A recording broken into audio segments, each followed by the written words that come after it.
My paratha hello recipe. नमस्ते सबैजनामा। आज म चाहिँ पराठा बनाउन जाँदैछु। मैले चाहिँ आफ्नै तरिकाले आफूसँग जे छ त्यसको चाहिँ पराठा बनाउँदैछु। सुरुमा चाहिँ मैले प्याजलाई सानो मसिनो टुक्रामा काटेर राखेँ र सँगसँगै आलु पनि राखेँ।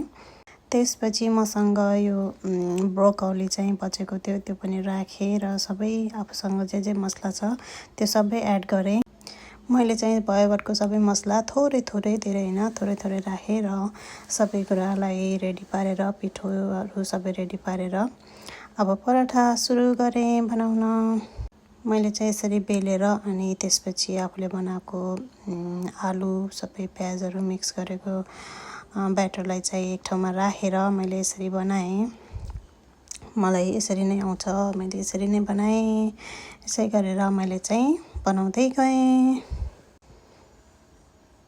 यसरी चाहिँ मैले हामी चाहिँ जेको पनि पराठा बनाउन सक्छौँ। आलु, गोबी, बन्दा जेको पनि बनाउन सक्छौँ। त्यसरी मैले चाहिँ आलुको र ब्रोकौली प्याज मिक्स गरेर चाहिँ बनाएँ। मलाई चाहिँ खाना बनाउन एकदमै मनपर्छ, त्यसैले म चाहिँ खाना बनाउँछु तर भिडियो बनाउन अल्छी लाग्छ। तर आज चाहिँ मैले भिडियो बनाउन ट्राई गरेँ। कस्तो हुन्छ थाहा छैन, बनाउँदै एउटा हातले बनाउँदै एउटा हातले चाहिँ खिच्दै गरेर बनाएको छु। मेरो भिडियो क्वालिटी राम्रो त छैन होला, तर पनि I am trying my best. यसरी मेरो रोटीको सेप चाहिँ राम्रो छैन। यसरी चाहिँ मैले पराठा बनाएर सकेँ र त्यस पराठासँग खानको लागि चाहिँ मैले प्याज र टमाटरको अचार चटनी चाहिँ बनाएँ।